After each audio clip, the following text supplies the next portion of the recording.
જેતપુરના સાડી ઉદ્યોગનું પ્રદૂષિત પાણી પોરબંદરના દરિયામાં છોડવાના પ્રોજેક્ટ લાંબા સમયથી વિવિધ સંસ્થાઓ દ્વારા વિરોધ થઈ રહ્યો છે। ત્યારે એક વધુ વખત પોરબંદર માછીમારી આગેવાન જીવનભાઈ ચુંગીએ ઉચ્ચ કક્ષાએ રજૂઆત કરી છે। આજે અમે માછીમાર જાગૃત મંડળ દ્વારા એક રજૂઆત માનનીય વડાપ્રધાન નરેન્દ્રભાઈ મોદી મુખ્યમંત્રીને એમજીપીને રજૂઆત કરી છે। રજૂઆતમાં એવું છે કે જે જયપુરના પાણી માટે જે ઘણા વર્ષથી 2 વર્ષથી 3 વર્ષથી વિવાદ ચાલે છે પણ એનું સોલ્યુશન આવતું નથી। જે એ પ્રોજેક્ટ જો અમલવારી કરશે પોરબંદર, જેતપુર, અમદાવાદ અને વડોદરામાં તો આખો દરિયાઈ પટ્ટી આનાથી દરિયાઈ પટ્ટીના માછીમારોને માછીનો ધંધો નષ્ટ થશે।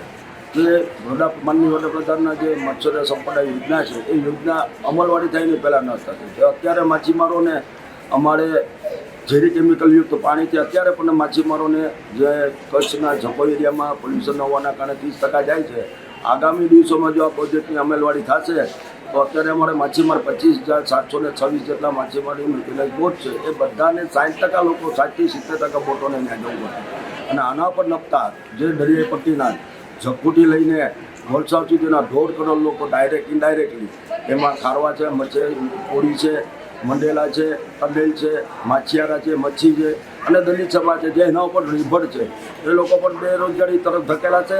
આગામી દિવસોમાં બોટો બનતા છે, અત્યારે મંદી છે એનો વધારે એક વખત માર પડશે અને આ 1.5 કરોડ લોકો જે છે એ લોકો ને સહન કરવાનો આવશે। એના પરિવારને આગામી દિવસોમાં સહન કરવાનો, એના બાળ બચ્ચાનું ભવિષ્ય નષ્ટ થશે અને માછીમારનું ભવિષ્ય પણ નષ્ટ થશે। એટલે અમે શ્રી માનનીય વડાપ્રધાનને કીધું છે કે અંદરખાને જે મુખ્યમંત્રીએ મંજૂરી આપી દીધી છે અને એમ કહેવામાં આવે છે કે તમે માછીમાર નહીં તો એ પ્રોજેક્ટ રદ કરશું, પણ મને નથી લાગતું કે આ પ્રોજેક્ટ રદ કરે। એટલે અમે લોકોએ માનનીય વડાપ્રધાન, નેશનલ ગ્રીન ટ્રિબ્યુનલ અને માનનીય મુખ્યમંત્રીજીને રજૂઆત કરી છે કે ભાઈ આ જલ્દીમાં જલ્દી તકે આનો રદ કરવું જોઈએ। અમારે લોલીપોપ નથી જોતા, અમારે આશ્વાસન નથી જોતું, અમારા પ્રોજેક્ટને રદ થાય એવી અમે માછીમાર જાગૃત મંડળની માંગણી છે।